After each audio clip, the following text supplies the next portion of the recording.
اعوذ باللہ من الشیطان اللعین الرجیم بسم اللہ الرحمن الرحیم الحمد للہ وکفا وسلام علی عبادہ الذین اصطفیٰ. درود بھیجیے محمد.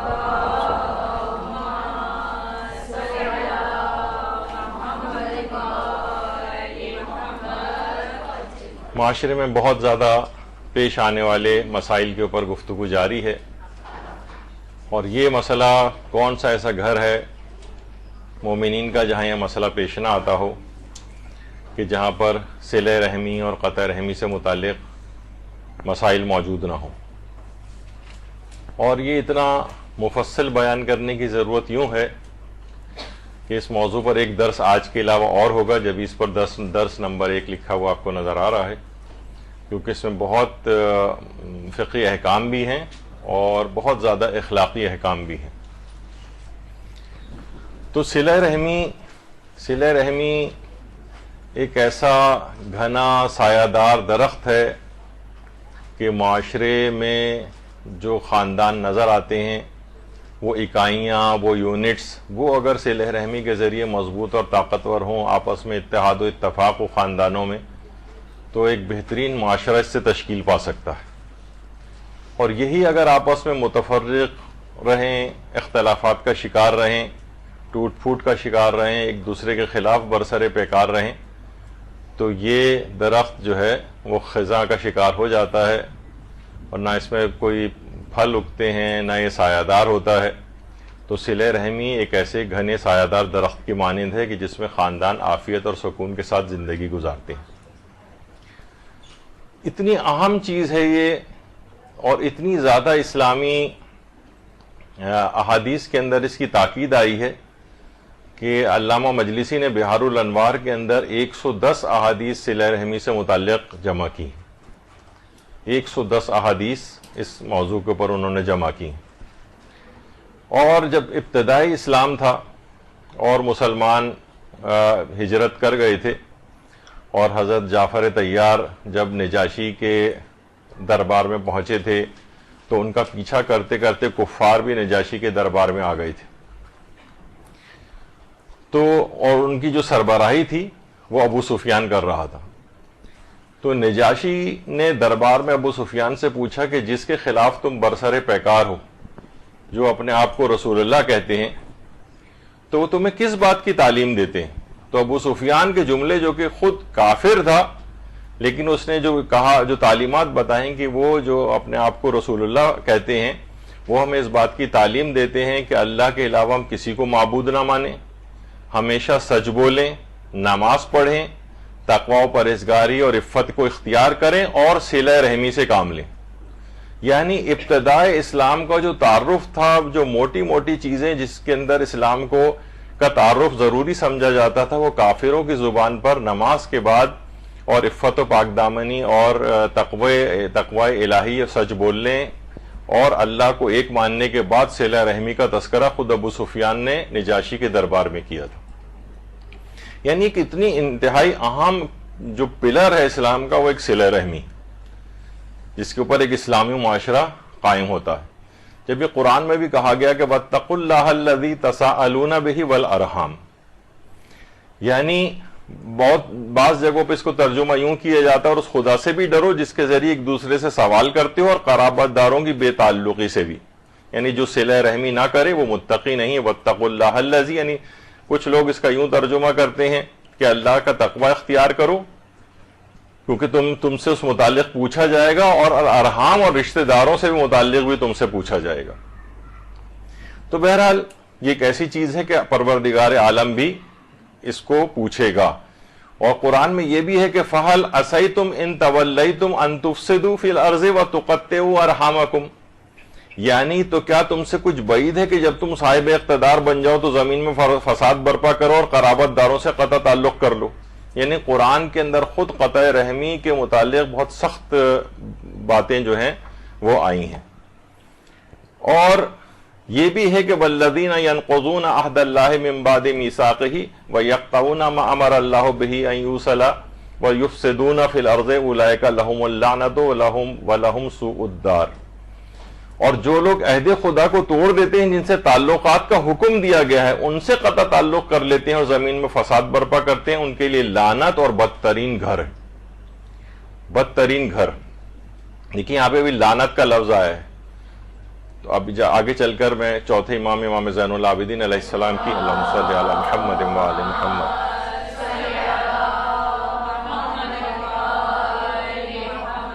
جس میں انہیں قاطع رحم سے کہا کہ اس سے دور رہو، کیونکہ قرآن میں اس میں 3 مرتبہ لعنت کی گئی۔ تو اس میں دیکھیں ایک تو یہی کہ جو رشتہ داروں سے تعلقات کو قطع کرتے ہیں ان کے لیے لعنت ہے اور بدترین گھر ہے، یعنی جہنم ہے ان کے لیے۔ اور پھر یہ بھی ہے کہ والذین یصلون ما امر اللہ بہ ان یوصل ویخشون ربہم ویخافون سوء الحساب، اور جو ان تعلقات کو قائم کرتے ہیں جنہیں خدا نے قائم رکھنے کا حکم دیا اور اس سے ڈرتے ہیں اور بدترین حساب سے خوفزدہ رہتے ہیں، متقین کی صفات بیان کی گئی، یعنی ان سے تعلقات قائم رکھنا جن سے تعلقات قائم رکھنے کا خدا نے حکم دیا ہے۔ صلہ رحمی کی کتنی زیادہ تاکید سورہ رعد کے اندر ہے، قرآن کی دیگر آیات کے اندر بھی، اور خود ہمارے امام زمانہ علیہ الصلوۃ والسلام کے متعلق اللہم صلی علی محمد و آل محمد۔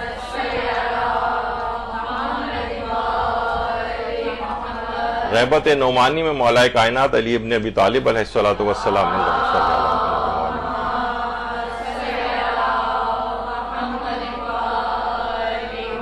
اتنی ساری خصوصیات میں کن خصوصیات کا تذکرہ کر رہے ہیں مولا امام زمانہ کی؟ 2 خصوصیات کا، کہ آپ کا علم بہت زیادہ ہے اور آپ بہت زیادہ صلہ رحمی کرنے والے۔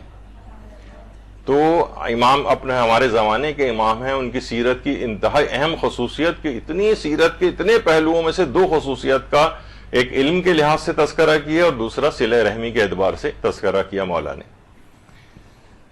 اچھا اب دیکھیے اب ہمارے ہاں کیا ہو گیا، اس کے بالکل برخلاف ہو گیا، جسے کہا جاتا ہے نا اقربا، الف قاف رے بے، تو اس کو لوگ کہتے ہیں کہ اب لوگ اقربا نہیں بلکہ اقربا ہیں، عین لگا دیتے ہیں، اقرب بچھو کو کہا جاتا ہے، جب یہ ہے کہ قریبی رشتہ داروں کی دشمنی بچھوؤں کے ڈنگ سے زیادہ خطرناک ہوتی، یعنی اب جو ہے اگر کوئی رشتہ دار ہے تو ان کے آپس میں ایک رائیولری اور ایک جھگڑا جو ہے وہ آپس میں پایا جاتا ہے، جبکہ اسلام نے بالکل اس کے برخلاف حکم دیا ہے۔ اور امام زین العابدین علیہ الصلوۃ والسلام فرماتے ہیں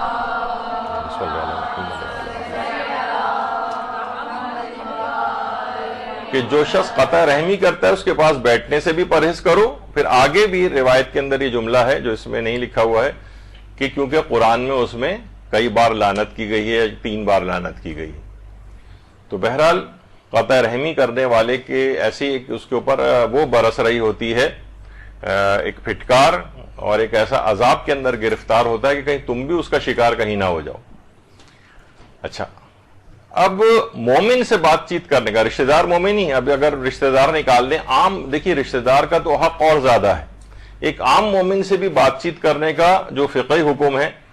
کیونکہ جب بھی مومنین کے متعلق رسول اللہ فرماتے ہیں کہ جب 2 مسلمان ایک دوسرے سے ناراض ہو کر کٹ جاتے ہیں تو جب تک وہ کٹے رہتے ہیں شیطان خوش ہوتا رہتا ہے، یعنی شیطان کی انتہائی خوشی کا باعث ہوتا ہے کہ اچھا یہ 2 رشتہ دار آپس میں اب یہ ناراض ہیں اور ایک دوسرے سے کٹ گئے ہیں۔ اور یہ آغا سیستانی سے بھی پوچھا گیا کہ دوسروں سے دوستی توڑنے کا کیا حکم ہے، تو انہوں نے جواب دیا مسلمان سے 3 دن سے زیادہ ناراض ہونا احتیاط لازم کی بنا پر جائز نہیں۔ پھر البتہ کہا کہ کچھ باتیں ایسی ہیں، مثلا اگر امر بالمعروف کا فریضہ اس سے دوستی توڑنے کا متقاضی ہو، یعنی امر بالمعروف اور نہی عن المنکر میں ایسے نقصان کا شکار ہو رہے ہیں کہ اب دوستی توڑ لینی چاہیے، یا دوستی نہ توڑنا شرعاً حرام ہو۔ بعض اوقات یہ ہوتا ہے کہ بھئی اب تو واجب ہے کہ اس سے دوستی توڑ لو، یا کسی ایسے فساد کا باعث ہو جس کی پابندی کرنا شارع مقدس میں کی نظر میں زیادہ اہم ہو، اس صورت میں دوستی توڑنا جائز ہے۔ انہوں نے کہا کہ لیں گے اس کے علاوہ یعنی جو بہت بڑے بڑے چیزیں ہیں، بہت بڑے بڑے گناہ ہیں اور وہ ان کے الگ پہلو ہیں کہ جس میں آپ کو خود بہت زیادہ نقصان ہو رہا ہے، ان سے دوستی رکھنے میں دینی، اخلاقی یا اعتقادی نقصان، اس صورت میں پھر آپ ان سے کنارے کشی کا کر سکتے ہیں۔ لیکن اس کے علاوہ ایک عام مسلمان سے بھی 3 دن سے زیادہ ناراض ہونا احتیاط لازم کی بنا پر جائز نہیں ہے۔ یعنی ہمارے ہاں جو کتنے آرام سے جو ہے بات چیت بالکل بند کر دی جاتی ہے اور ہمیشہ کے لیے، سوائے اس کے کہ کوئی بہت بڑا خطرہ اور فساد ہو اس کے اندر۔ تو یہ تو بالکل ایک رشتہ دار بھی نہیں ہے، یہ تو ایک عام مسلمان یا دوستی توڑنے کے لحاظ سے ایک حکم ہے، کیونکہ عام مومنین کے لیے بھی یہی حکم ہے کہ چھٹے امام جعفر صادق علیہ الصلوۃ والسلام نے فرمایا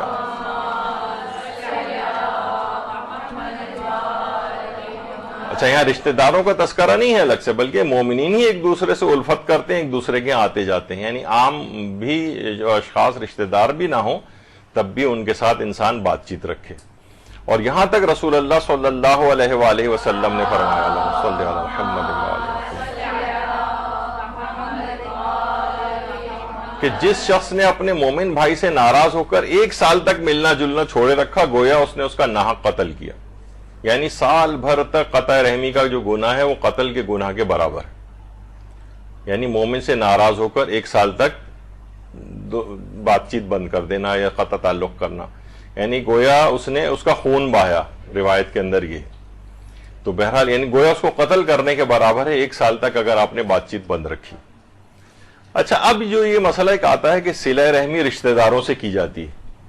تو رشتہ دار ہونے سے کیا مراد ہے؟ دیکھیے رشتہ دار ہونے سے مراد ایک تو نا ان سے خونی رشتہ ہو اور عرف کی نگاہ میں وہ رشتہ دار شمار ہوں، یعنی خونی رشتہ داروں میں بھی عرف کی نگاہ میں جو رشتہ دار ہوتے ہیں مثلا کون ہوتے ہیں؟ مثلا والد ہیں، والدہ ہیں، دادا دادی ہیں، نانا نانی ہیں، مثلا اس کے علاوہ چچا ہیں، ماموں ہیں اور تایا ہیں اور جو ہے خالہ ہیں اور اسی طریقے سے پھوپھی ہیں اور کزنس ہیں، بہن بھائی تو ہیں ہی، اور اس کے علاوہ بھانجے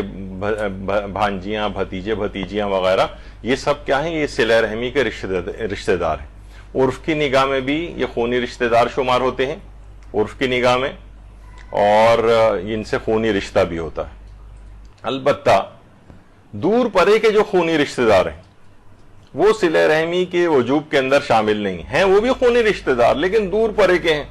مثلا بھانجے بھتیجے یا بھانجیاں ان کی اولادیں، دیکھا جائے تو ایک خونی رشتہ ان سے بھی ہے لیکن یہ ذرا دور پرے کے خونی رشتہ دار ہو جاتے ہیں، مثلا دادا کے بھائی ہیں یا مثلا اور اس سے ذرا جو اور رشتہ دار، یعنی جس کو کہا جاتا ہے کہ یہ آج کل تو آپ جب خواتین سے یا کسی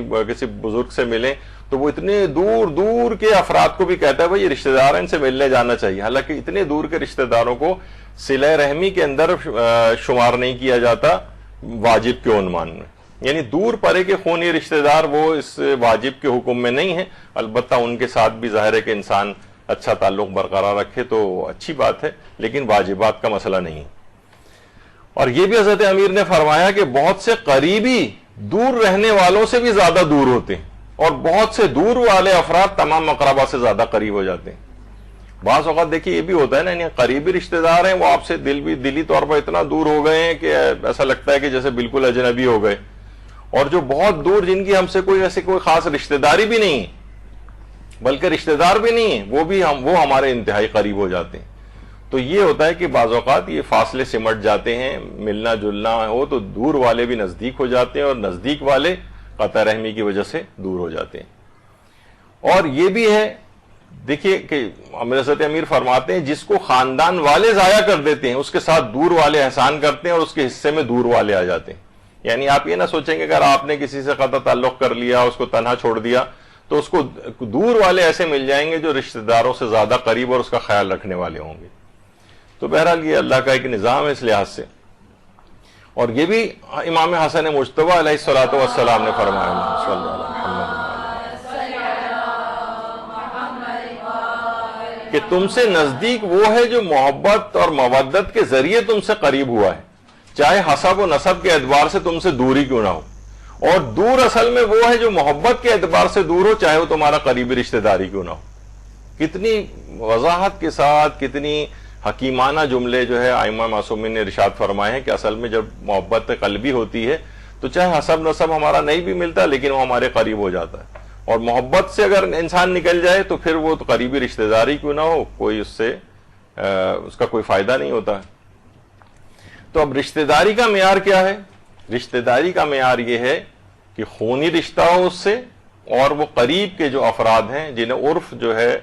وہ رشتہ دار کہتا ہے وہ رشتہ داری مراد ہے یہاں پر۔ اچھا، خونی رشتہ دار عام طور پر جو اس کا ایک اصول بھی بیان کیا جاتا ہے کہ خونی رشتہ دار وہ ہوتے ہیں جن سے تحائف واپس، اگر آپ نے کسی کو تحفہ دے دیا تو اس سے واپس نہیں لے سکتے. یعنی اگر اس کی بھی کچھ شرائط ہے، اس سے پہلے کوئی درس ہوئے تھے اس میں نے بیان کی تھی کہ خونی رشتہ داروں سے تحائف واپس نہیں لیے جا سکتے. یعنی اب بس دے دیا آپ نے تو یہ ہو گیا. تو یہ اکثر اس موقع پہ مسئلہ پیش آتا ہے جو مثلا شوہر و بیوی میں طلاق ہوتی ہے، تو وہ اگر تحفہ موجود ہو تو ایک دوسرے کو دیے گئے تحفے وہ واپس بھی لے سکتے ہیں. لیکن اگر کزنس میں شادی ہوئی ہے تو کیونکہ خونی رشتہ ہے اس سے، تو اس لحاظ سے اس کزن سے جو ہے اگر چاہے اب طلاق ہو گئی ہے تو اس سے تحفہ واپس نہیں لیا جا سکتا. تو خونی رشتہ داروں میں ایک تحفے کی واپسی کا بھی ایک مسئلہ ایک آتا ہے. اچھا، ایک مسئلہ یہ کہ رضائی رشتہ داروں سے بھی صلہ رحمی واجب ہے. تو اس پہ علماء فرماتے ہیں کہ رضائی رشتہ دار جو ہیں یہ رحم میں شامل نہیں، یعنی رضائی رشتہ دار صلہ رحمی ان سے واجب نہیں ہے، لیکن بہرحال یہ کہ ان سے بڑی تاکید ہے. خود پیغمبر اکرم صلی اللہ علیہ وآلہ وسلم اللہم صل علی محمد وآل محمد کہ جب حضرت حلیمہ سعدیہ کی بیٹی پیغمبر سے ملنے آئی تھیں جو ان کی رضائی بہن تھیں، تو پیغمبر ان کے احترام میں کھڑے ہوئے تھے اور ان کا بڑا عزت و اکرام انہوں نے کیا تھا. تو بہرحال کیا رضائی رشتہ دار صلہ رحمی میں شامل ہے؟ تو واجبات کے لحاظ سے نہیں، یعنی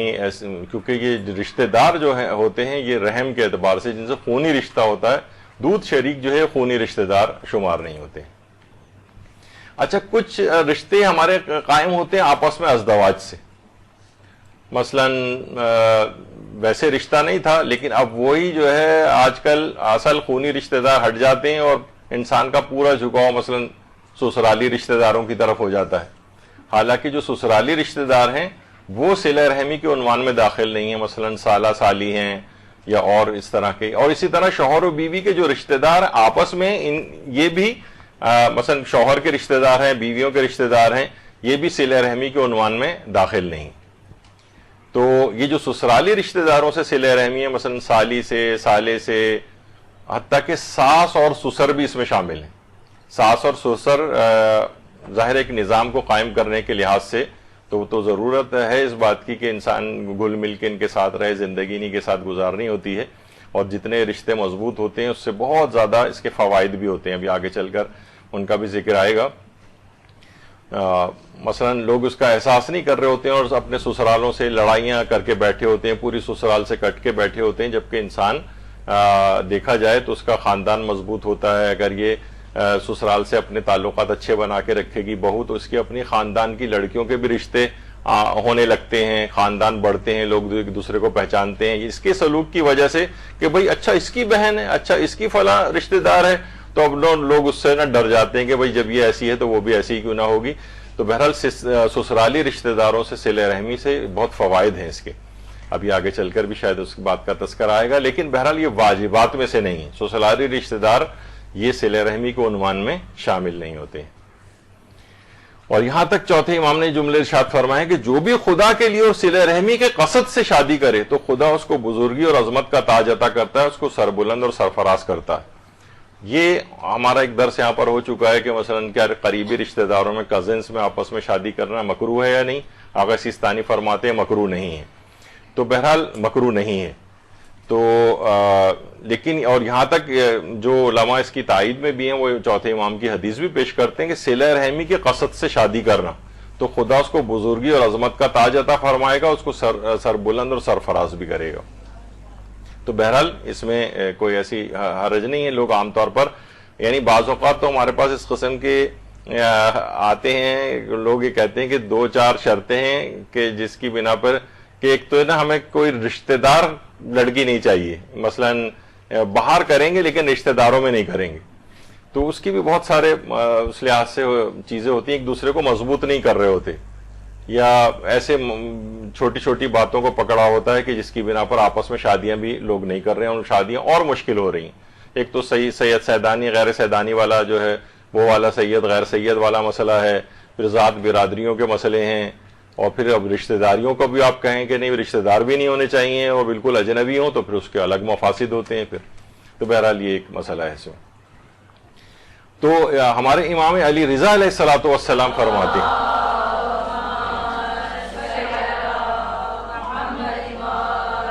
کہ اگر شادی بیاہ کے لیے اللہ اور اس کے رسول کی طرف سے کوئی حکم صادر نہ بھی ہوتا تب بھی ترغیب کے لیے وہی فوائد کافی ہوتے جو اللہ نے ازدواجی زندگی کے اندر رکھے ہیں، جیسے رشتہ داروں کے ساتھ نیکی کرنا، غیروں سے رشتہ و تعلق قائم کرنا. یہ ایسے فوائد ہیں جو عقل مندوں اور اپنی بھلائی چاہنے والوں کو نکاح کی طرف راغب کرنے کے لیے بہت کافی ہوتے. یعنی اللہ حکم نہ بھی دیتا تب بھی ایک عقلی حکم تھا. تو اس میں بھی یہ کہ رشتہ داروں کے ساتھ نیکی کرنا، یعنی جب یہ خاندان شادیاں ہوتی ہیں، رشتے قائم ہوتے ہیں، خاندان بڑے ہوتے ہیں، ایک دوسرے کو بہت ہیلپ فل ہوتے ہیں.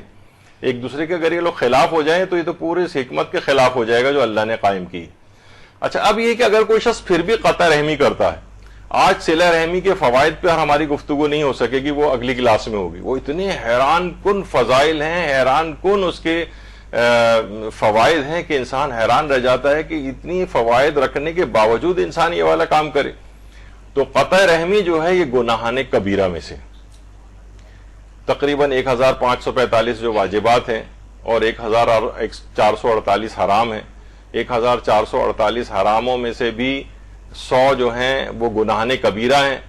ان 100 میں سے بھی 82 جو ہیں وہ یقینی کبیرہ ہیں اور 18 میں علماء میں اختلاف چل رہا ہے کہ ان کو کبیرہ کہیں یا صغیرہ کہیں. وہ جو 82 یقینی کبیرہ ہیں ان میں قطع رحمی کا گناہ بھی یقینی کبیرہ گناہ جن پر عذاب جہنم کا وعدہ کیا گیا. تو قطع رحمی ایک بہت بڑا گناہ ہے، بہت ہی بڑا گناہ ہے، بہت عظیم گناہ ہے. اتنا بڑا گناہ ہے کہ روایات میں آیا ہے کہ قطیعۃ الرحم والیمین الکاذبہ یبارز اللہ بہا، کہ قطع رحمی کرنے والا اور جھوٹی قسم کھانے والا ایسا ہی ہے جیسے وہ میدان جنگ میں نکلے اور اللہ کو پکارے کہ اے اللہ میں نے قطع رحمی کر کے، یعنی میں اپنے الفاظ میں بتا رہا ہوں کہ میں نے قطع رحمی کر کے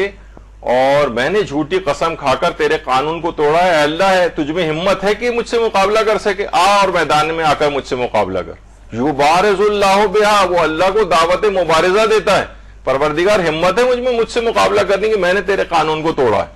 تو قطیعۃ الرحم یعنی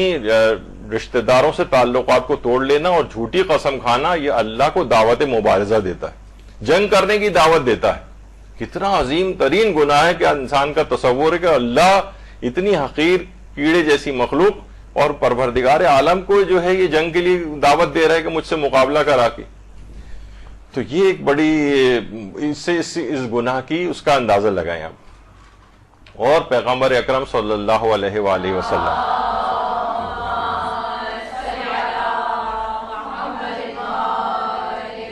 سے پوچھا گیا کہ خدا کی بارگاہ میں سب سے زیادہ قابل نفرت عمل کون سا ہے، تو آپ نے جب فرمایا خدا سے شرک کرنا. پوچھا کہ یا رسول اللہ کوئی اس سے بھی زیادہ ہے کوئی، اس کے بعد کون سا عمل جو سب سے زیادہ غضب الہی کا باعث ہو؟ فرمایا قطع رحمی. یعنی اللہ سے شرک کے بعد پیغمبر نے سب سے زیادہ جو عمل قابل نفرت بتایا ہے وہ قطع رحمی، رشتہ داروں سے تعلقات کو توڑ لینا.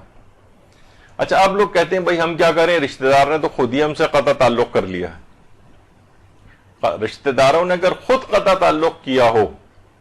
اس پہ علماء کہتے ہیں کہ بھائی اگر وہ اگر برائی نہیں چھوڑتا ہے تو آپ بھلائی کیوں چھوڑتے ہیں؟ یعنی اس نے قطع تعلق کیا ہے تو یہ اس کا اپنا مسئلہ ہے، وہ آخرت میں جواب دہ ہوگا. آپ صلہ رحمی کے جو طریقے ابھی آگے چل کر بیان ہوں گے ان میں سے آپ اپنے طریقہ کار کے مطابق عمل کرتے رہیں. وہ ابھی آگے چل کر آئے گا مرحلے وار کہ کون کون سے چیزیں قطع صلہ رحمی کے اندر شامل ہوتی ہیں. تو چاہے رشتہ دار نے خود سے قطع تعلق کر لیا ہو تب بھی آپ کے لیے واجب ہے کہ اس سے صلہ رحمی کرتے رہیں، اور اس کے مسائل ابھی آگے آتے ہیں. امام حسین علیہ الصلوۃ والسلام فرماتے ہیں صلی اللہ علیہ محمد کہ لوگوں میں سب سے زیادہ تعلق قائم رکھنے والا وہ ہوتا ہے جو کسی کے قطع تعلق کرنے پر اس سے تعلقات بحال رکھتا ہے. یعنی یہ نہیں کہ وہ بھی تعلقات رکھ رہا ہے ہم بھی رکھ رہے ہیں، یہ تو روایات میں کہا گیا یہ تو مکافات ہے، یہ تو عدلے کا بدلہ کر دیا آپ نے، اس میں آپ کی کوئی خصوصیت نہیں ہے. اصل صلہ رحمی یہ ہے کہ آپ اس سے تعلقات کو برقرار رکھیں، وہ جو طریقہ آگے چل کر ہم ذکر کریں گے کہ جس نے آپ سے قطع تعلق کیا. تو اس سے فرق نہیں پڑتا ہے کہ کوئی دوسرا رشتہ دار اگر آپ سے قطع تعلق کر رہا ہے تو آپ بھی کہیں کہ نہیں میں بھی اس سے قطع تعلق رکھوں گی. اور حضرت امیر المومنین علی ابن ابی طالب علیہ السلام فرماتے ہیں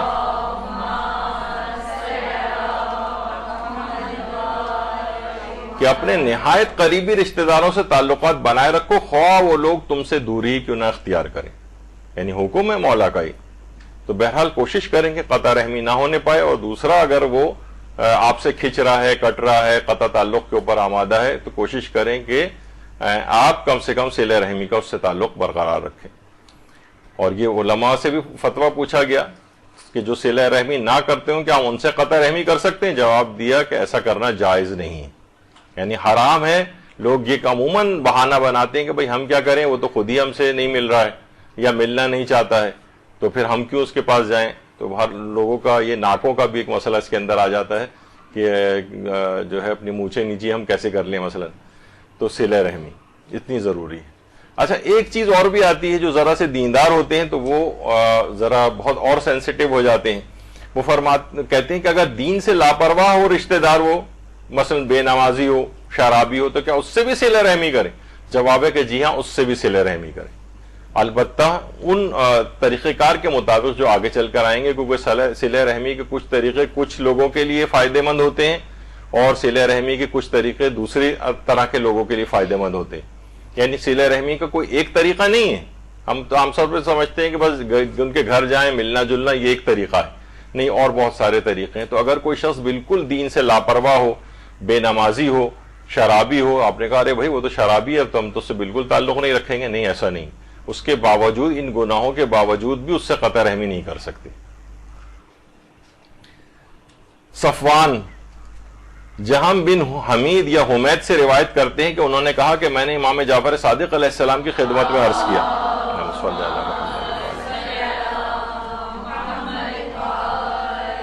اور کہا کہ مولا، میرے کچھ رشتہ دار ایسے ہیں جو دین اسلام پر نہیں ہیں،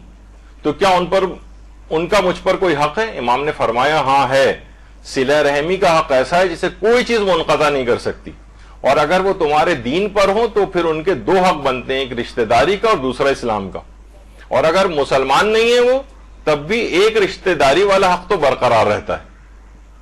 تو اس سے آپ اندازہ لگائیں کہ امام نے تو آپ صرف بے دین ہونا یا بے نمازی ہونا، شرابی ہونا، گناہگار ہونا، یہ تو الگ بات تھی.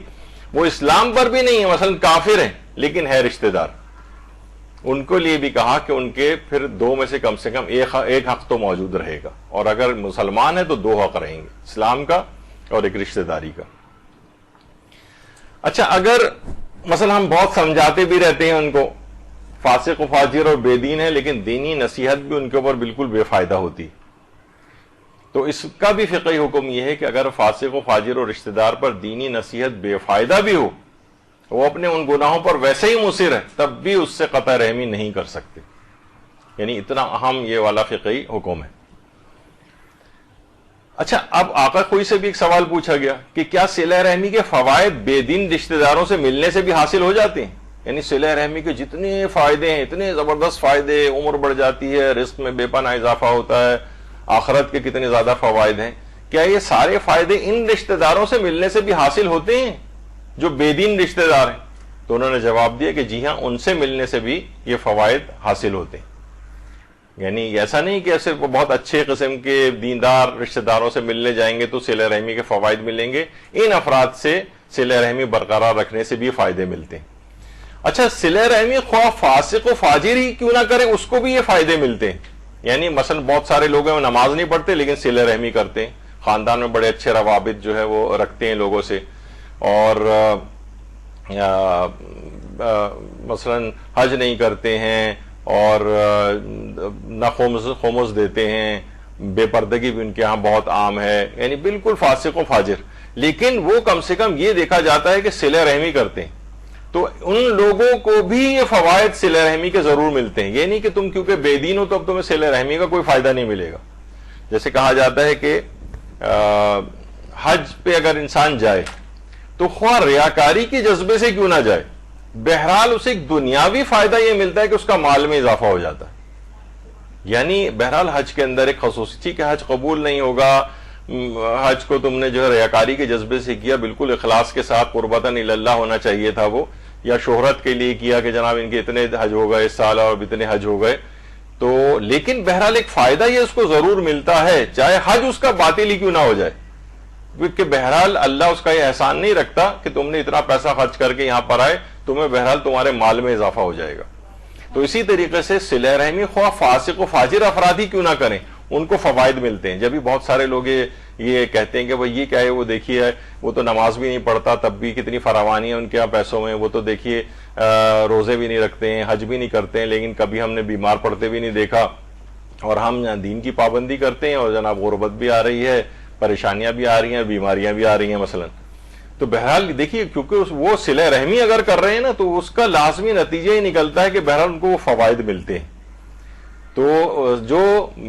فاسق و فاجر ہوں ان سے صلہ رحمی سے بھی آپ کو فوائد حاصل ہوں گے، اور اگر کوئی فاسق و فاجر صلہ رحمی کر رہا ہے تو وہ بھی فوائد اٹھاتا ہے اس سے۔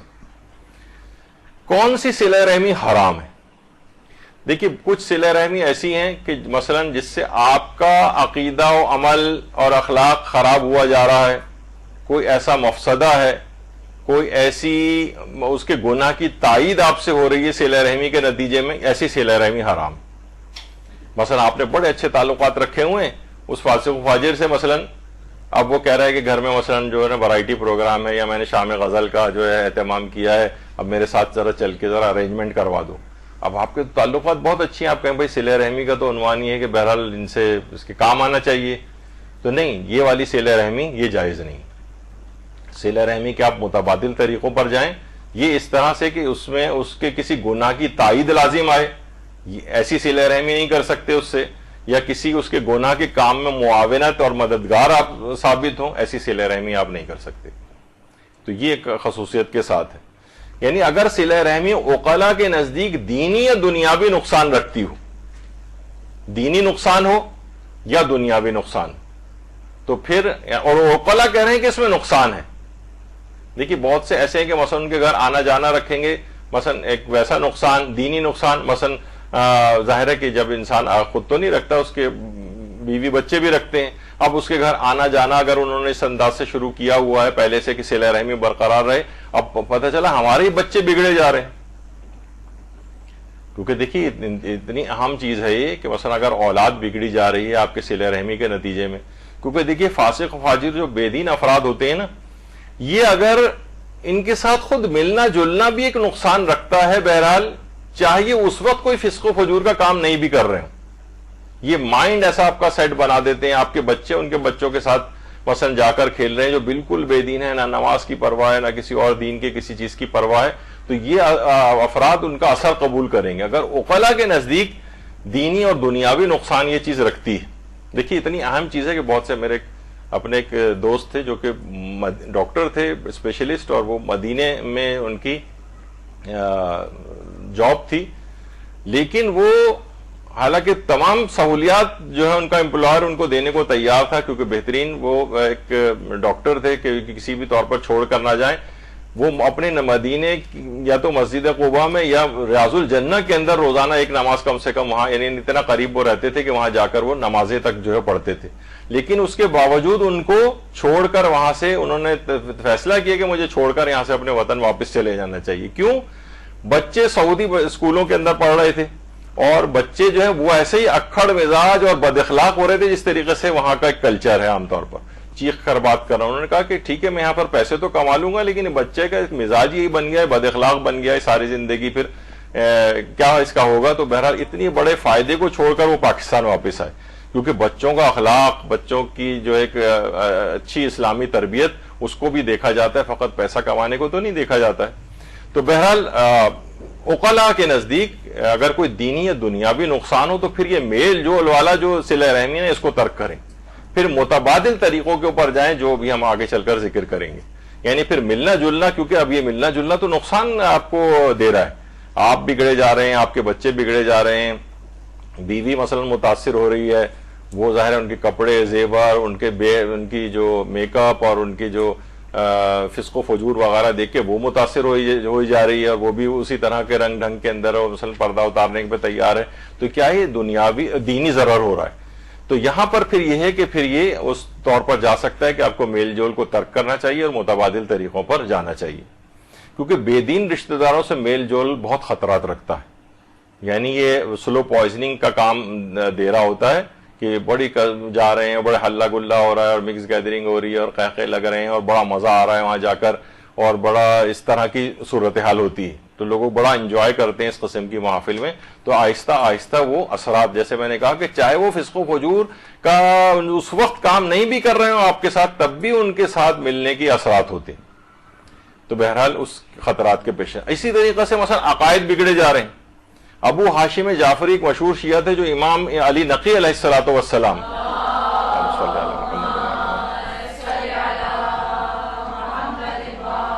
امام نے ان پر اعتراض کیا کہ تم عبد الرحمن ابن یعقوب کے ساتھ کیوں اٹھتے بیٹھتے ہو؟ ابو ہاشم نے کہا مولا وہ میرا ماموں ہے. امام نے فرمایا اس کا عقیدہ خراب ہے، یا اس کے ساتھ بیٹھو اور ہمیں چھوڑ دو، یا ہماری ہم نشینی اختیار کرو اور اسے چھوڑ دو. ابو ہاشم نے کہا مولا اس کا عقیدہ اس کے ساتھ ہے، میرا عقیدہ تو درست ہے، اس کے باطل عقیدے کا مجھ سے کیا نقصان ہے؟ امام نے فرمایا کہ تمہیں اس کا خوف نہیں کہ اس پر کوئی عذاب آئے اور اس کے نزدیک ہونے کی وجہ سے وہ تمہیں بھی اپنی لپیٹ میں لے لے، یعنی تم بھی اس کے عقیدے سے متاثر ہو جاؤ.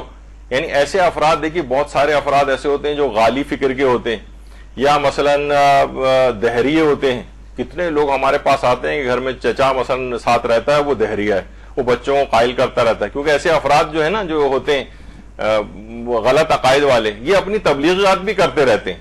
اور ایسے منطقی مغالطے ڈال رہے ہوتے ہیں، ایسے ایسے اشکالات پیش کر رہے ہوتے ہیں کہ آدمی پزل ہو جاتا ہے. امام نے اسی کی طرف اشارہ کیا کہ چاہے وہ تمہارا ماموں ہے لیکن انتہائی غلط عقائد کا اختیار کر رہا ہے، اور جو عذاب خدا اس پر آئے گا، یعنی تم بھی اگر اس سے متاثر ہو گئے تو تمہارے ساتھ بھی ایسے ہی ہوگا، تمہیں بھی اپنی لپیٹ میں لے لے گا.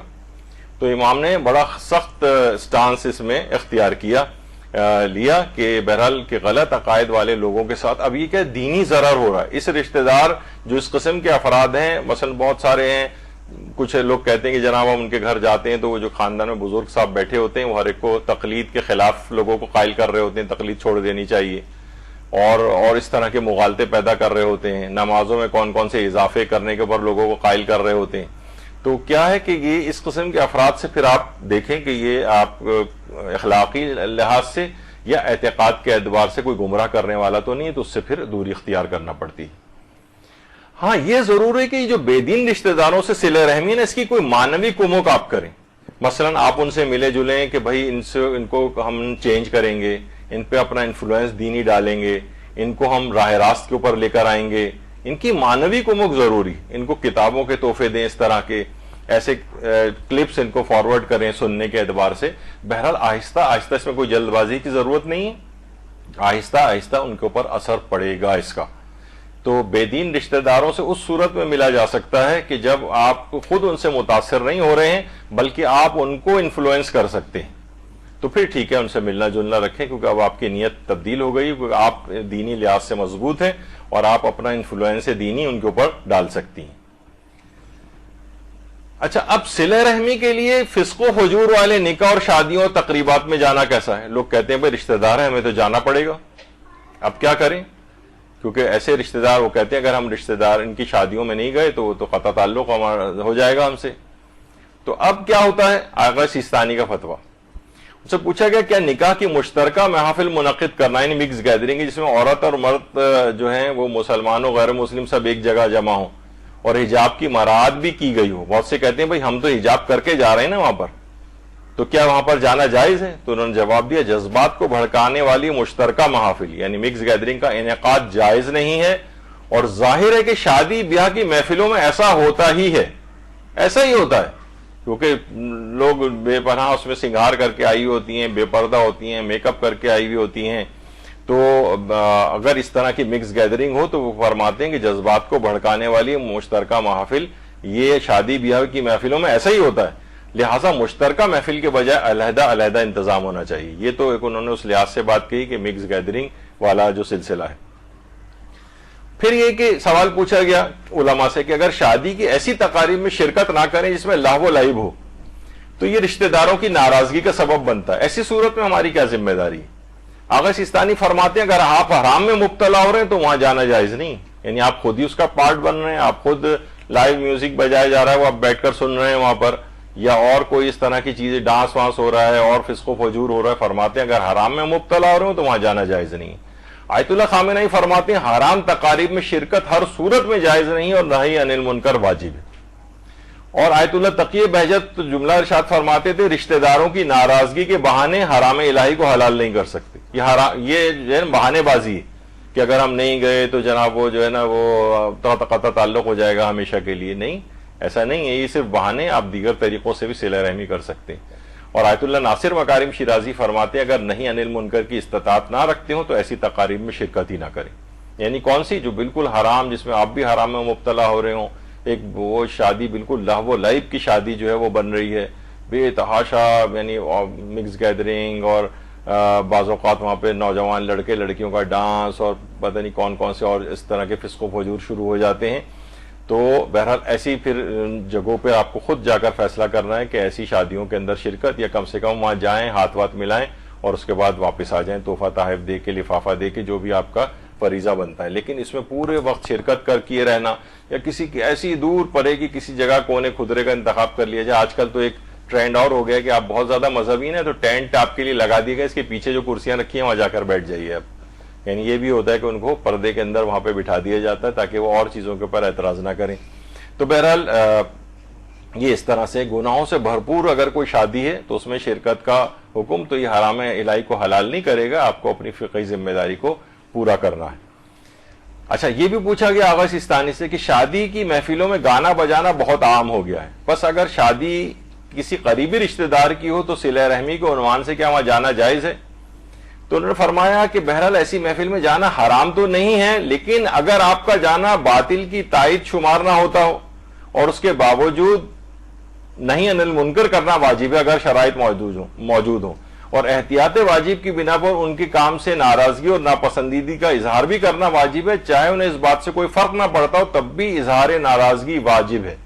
یعنی اس وقت آپ کو جانے کی اجازت ملے گی وہاں پر کہ ایک تو باطل کی تائید شمار نہ ہوتا ہو، اور ایسا انداز اختیار کرنا، یعنی آپ کے کہنے سے نہ کوئی رک رہا ہے، نہ وہاں پہ گانے بجانے بند کیے جا رہے ہیں، نہ مکس گیدرنگ بند ہو رہی ہے، تب آپ کے لیے ایسا اظہار ناراضگی کرنا جو ہے وہ ضروری ہو جاتا ہے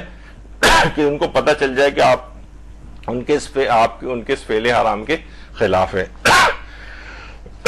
درود بھیجیے.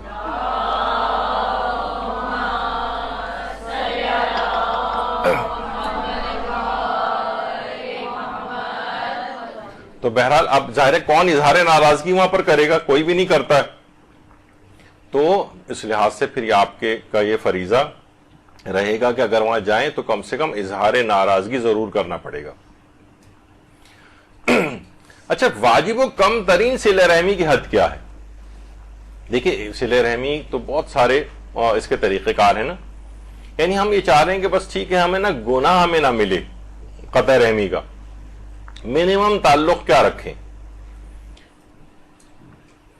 حضرت امیر المومنین علیہ الصلوۃ والسلام فرماتے ہیں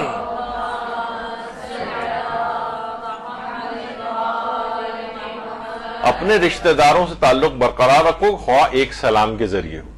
یعنی کم سے کم سلام دعا ان سے رکھیں.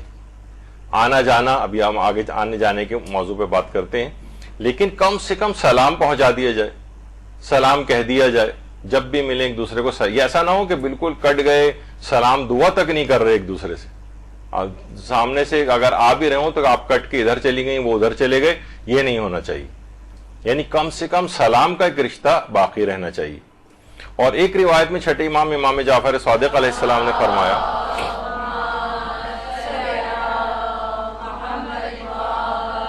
کہ صلہ رحمی قائم کرو، خواہ ایک گھونٹ پانی کے ذریعے ہی کیوں نہ ہو. خواہ اب اس سے پہلے منیمم چیز بتائی گئی تھی، خواہ سلامی کیوں نہ ہو. یعنی اتنی معمولی سی چیز، مثلا آپ نے گلاس بھر کے پانی کا دے دیا ان کو، ایک بہرحال ایک ہوا، ایک اچھا ایک جیسچر ایک ہوتا ہے کہ جناب یہ میں نے اس طرح سے جو ہے وہ دیا ہے، ان کو پانی دیا ہے، اس نے بھی لے کے پی لیا. تو یعنی اتنا کم سے کم معمولی بھی رشتہ جو ہے وہ برقرار رکھنا چاہیے. آقا سستانی سے پوچھا گیا صلہ رحمی کی سب سے کم مقدار کیا ہے جس سے مکلف بری الذمہ ہو جائے، یعنی اس پہ کوئی شرعی ذمہ داری نہ رہے. فرمایا صلہ رحمی کی سب سے کم تر مقدار یہ قریبی رشتہ داروں کو سلام پہنچائے اور ان کے حال احوال دریافت کرے. بس سلام دعا جسے کہا جاتا ہے، اور کیسے ہیں آپ، ٹھیک ہے، بس یہ اس قسم کی بات اگر کرنا یہ بہت کافی، یعنی کم سے کم صلہ رحمی کے لیے بہت کافی ہے. زیادہ سے زیادہ میں تو پھر اور بہت ساری چیزیں آ جاتی ہیں جناب، ان کی مدد کرنا، ان کے گھر آنا جانا بھی آگے چل کر خیر وہ بھی آتا ہے. کیا صلہ رحمی میں ملاقات کے لیے جانا واجب ہے؟ لوگ یہ سوچتے ہیں عام طور پر کہ ان کے دماغ میں ہوتا ہے کہ صلہ رحمی کے معنی ہے ملنا جلنا. تو اس کا جواب ہے کہ صلہ رحمی میں ملاقات کے لیے جانا واجب نہیں. ملاقات کے لیے جانا واجب نہیں. ملاقات کے لیے جانا واجب نہیں. لیکن کیا ہے کہ مثلا سلام دعا ان سے کر لیں، اور مثلا کسی کے ذریعے سلام پہنچا دیں. مثلا اب تو واٹس ایپ ہے اور سب کچھ ہے، اس پہ سلام لکھ کے ان کو میسج سینڈ کر دیا، تو ان چیزوں سے بھی صلہ رحمی ہو جاتی ہے. اچھا، ملاقات کے لیے ضروری نہیں کہ گھر جا کر ہی ملاقات کریں. اول تو ملاقات ہی ضروری نہیں ہے، لیکن اگر ملاقات کسی حد تک درکار بھی ہو تو یہ بھی کر سکتے ہیں کہ اس کی جو جاب کی جگہ ہے وہاں جا کر مثلا ہم جا کر اس سے مل لیں، یہ بھی کافی. وہ اس کی کوئی دکان ہے، اس کی دکان پہ گئے، اس سے سلام دعا کر لیا، مل لیے، یہ بھی کافی. وہ کسی جگہ پر کسی کے کنڈوں میں، کسی کی نیاز میں، کسی کی مجلس میں ان سے ملاقات ہو جائے، یہ بھی کافی. یعنی یہ تمام چیزیں کافی ہیں. یا مثلا صرف یہی نہیں بلکہ مثلا ہم بھی واک کرنے جاتے ہیں کسی پارک میں، وہ بھی آتے ہیں تو واک کرنے کے درمیان ایک دوسرے سے ملے، سلام دعا کیا، یہ بھی ملنے کے لیے کافی. کسی جگہ روڈ پہ چلتے ہوئے جا رہے ہیں تو بھی ملنے کے لیے کافی. یعنی یہ ضروری نہیں کہ گھر پر وہ ملاقات کی جائے، بلکہ ادھر ادھر باہر بھی کہیں ملاقات ہو جائے، کاروبار کی جگہ پہ، دکان پہ، پارک میں، سڑک پہ، کسی تقریب میں، تو مجلس میں، نیاز میں، کنڈوں میں، یہ سب میں اگر ملاقات ہو جاتی ہے تو یہ بھی ملاقات کے لیے اس کو سمجھا جائے گا کہ آپ نے ملاقات کر لی. گھر پر جا کر ملاقات کرنا اور گھنٹوں بیٹھے رہنا یہ ضروری نہیں. اسی طریقے سے مثلا عیادت کے لیے جانا اس کی، یہ بھی صلہ رحمی میں شامل ہے. یعنی جب کبھی وہ بیمار ہو جائے تو اس کی آپ عیادت کے لیے جائیں. لیکن کتنی دیر عیادت؟ عام طور پہ وہی ہوتا ہے کہ جناب لوگ اس میں بھی اعتدال سے بالکل ہٹ جاتے ہیں. عیادت کے استحباب کے لیے فقط اتنا کافی ہے، روایتوں میں بھی آیا اور مجتہدین نے اپنے رسالہ عملیہ میں بھی اس کو لکھا ہے کہ صرف بیمار کو جا کر اپنی شکل دکھا دیں اور واپس آ جائیں، یہ بس عیادت کا ثواب آپ کو مل جاتا ہے. یہ اس کے پاس بیٹھنا، اسے دنیا جہان کے نسخے بتانا، ہومیوپیتھک اور ایلوپیتھک اور حکیمی نسخے اس کو بتانا، اور اپنے ایکسپیرینسز میں جو چیزیں اور دوائیں رہی ہیں وہ اس کو بتانا کہ تم بھی یہ کھاؤ، یہ تمام چیزیں کیا ہیں؟ یہ چیزیں بلکہ یہ شاید حرام اور گناہ میں بھی آ جائیں، کیونکہ ہر مریض الگ بالکل ٹائپ کا ہوتا ہے. اسے یہ کہ آپ کو کسی سمٹم میں کوئی فائدہ دے دیا. میں نے ایک دفعہ شاید پہلے بتایا بھی تھا کہ ہمارے رشتہ دار تھے جو ہے ان کو جوڑوں کا درد بھی تھا، لیکن ظاہر ہے کہ وہ صرف جوڑوں کا درد تو نہیں، اور بھی بیماریاں ساتھ میں ہوتی ہیں. انہیں بڑا ایکٹیو قسم کا پیپٹک السر بھی تھا، جو معدے کا جو السر ہوتا ہے. تو بہرحال وہ کسی رشتہ دار سے ملنے گئے، انہوں نے کہا بھائی جوڑوں کے درد میں تو بروفن 800 ملی گرام کی جو میں نے کھائی تھی مجھے تو بہت فائدہ ہوا. انہوں نے گھر میں آ کے بروفن 800 کھائی. اسی وقت ان کا جو ہے وہ کھانے کی تھوڑی دیر بعد ہی ان کا اسٹمک جو ہے وہ السر جو ہے وہ پھٹ گیا اور ایک زہر سا پھیلا، اور اسی میں پھر ان کی ڈیتھ ہو گئی بعد میں. تو بہرحال یہ کیا ہے کہ یہ دوسروں کو اس قسم کی چیزیں کہ آپ لوگوں بیماریوں کی دوائیں بتانا، جو ٹھیک ہے آپ کو فائدہ ہوا ہے لیکن ہر پیشنٹ الگ ہے، اس کی بیماریوں کی کنڈیشن جو ہے وہ الگ ہیں اس کو چیز. تو رشتہ داروں کی عیادت کے لیے یہ ضروری نہیں تھے گھنٹوں بیٹھ کے ان کی پورا تجزیہ و تحلیل، کس سارے ڈاکٹر جو ہے اس قسم کی باتیں کرتے ہیں، یہ تم کرو تو یہ صحیح ہے، وہ بھی عمل کر رہے ہوتے ہیں. میرے بڑے بھائی جو ہیں وہ والدہ کے ساتھ، والدہ انہی کے ساتھ رہتی تھی، تو وہ میں کوئی دوا ان کو بتاتا تھا تو وہ کہتی تھی نہیں، وہ جو بڑے بھائی ہیں تمہارے انہوں نے جو ہے منع کیا ہے اس دوا کو کھانے سے. یعنی میں بطور ڈاکٹر بتا رہا ہوں، اس کو نہیں ماننے، ان کی بات مانی جا رہی. تو بہرحال کیا ہے، رشتہ داروں کی عیادت کے لیے جانا، یہ بس شکل دکھائیں واپس آ جائیں، بس یہ عیادت صلہ رحمی کے لیے کافی. تو یہ اتنے لمبے چوڑے نسخے کرنے کی ضرورت نہیں ہے. بلکہ حال ہی میں ایک جاننے والے جو ہیں وہ ہسپتال سے بیچارے کئی دن کے بعد جب گھر پہنچے، اتنے رشتہ دار گھر آئے کہ ظاہر ہے نہ سونا مل رہا ہے نہ آرام مل رہا ہے، کہ اگلی رات کو پھر ان کو دوبارہ ہسپتال لے جانا پڑ گیا. تو یہ سب چیزیں ہیں جس کو بہرحال خیال رکھنا چاہیے. تو صلہ رحمی کے مختلف طریقے ہو سکتے ہیں. دیکھیے ایک تو یہی ہے ملاقات کے لیے جانا، عیادت کے لیے چلے جانا. اس کے علاوہ صرف یہی نہیں بلکہ آپ اس کا بھی استعمال کر سکتی ہیں، فون کر سکتی ہیں، ای میل کر سکتی ہیں ان کو سلام دعا کے لیے، واٹس ایپ کے اوپر میسج بھیجے جا سکتے ہیں. یعنی کوئی بھی طریقہ ایسا کہ کبھی ملنے بھی چلے گئے، مجلس کے اندر ان کے جو چلے گئے، کسی نیاز کے اندر چلے گئے، تو یہ سب چیزیں صلہ رحمی کے مختلف طریقے ہیں، کوئی ایک طریقہ ایسا نہیں ہے۔ اچھا، البتہ یہ جو بھی آپ نے سنا، بلکہ ہمارے استاد محترم تو یہ بھی فرماتے تھے صلہ رحمی کی کم سے کم حد میں، اور ویسے یہ بھی ایک طرح کی ایک حد ہو جاتی ہے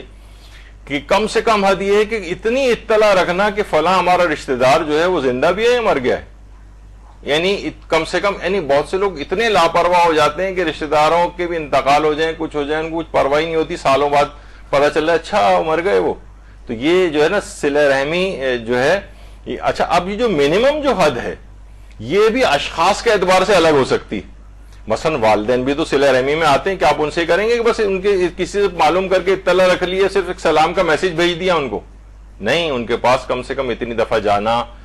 کہ وہ ان سے ملاقات کے لیے، ان کے خیر و عافیت کے لیے اگر کوئی اس طرح سے اپنا تعلق رکھے۔ بعض اوقات یہ ہوتا ہے لوگ چھوڑ کے سالوں کے لیے اس طرح سے والدین کو چلے جاتے ہیں، وہ بیچارے ان کے لیے ترس رہے ہوتے ہیں، اور وہ جو ہیں آرام سے بیرون ملک جو ہے وہ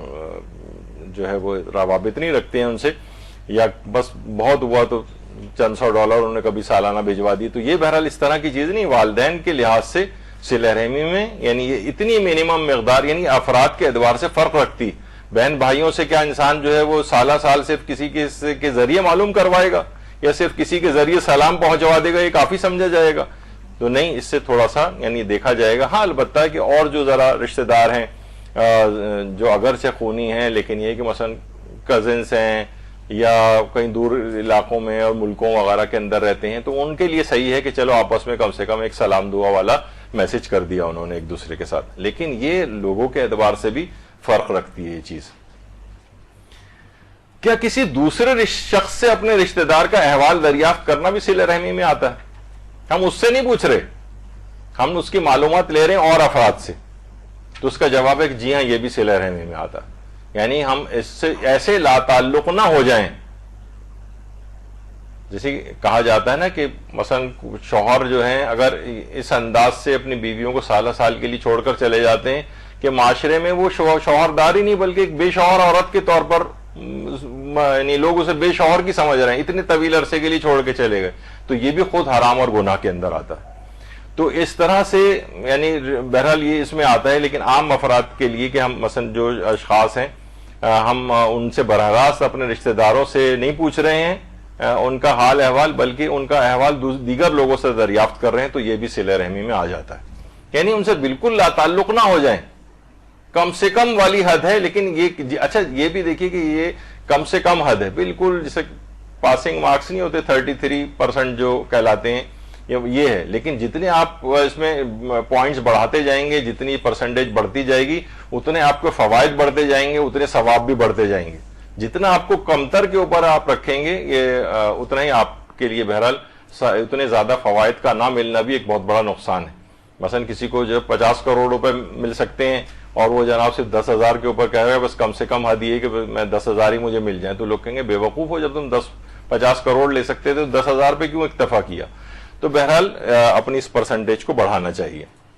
کیا سوشل میڈیا کے ذریعے بھی صلہ رحمی ممکن ہے؟ تو ابھی آ گیا کہ جی ہاں، ای میل کے ذریعے، واٹس ایپ کے ذریعے اور انسٹاگرام اور پتہ نہیں کون کون سے جتنے بھی آپ کے پاس یہ سب چیزیں ہیں، ان کے ذریعے بھی سلام دعا رکھنا، حال احوال پوچھ لینا، یہ کافی شمار ہوتا ہے۔ یعنی کم سے کم گناہ والے مسئلے سے آپ نکل جاتے ہیں، یہ بھی ممکن ہے۔ اچھا، پھر ایک چیز ہے قاطع رحم سے صلہ رحمی، ابھی تو ذکر اس کا ہو گیا، لیکن روایات میں آتا ہے ایک شخص نے پیغمبر اکرم صلی اللہ علیہ وآلہ وسلم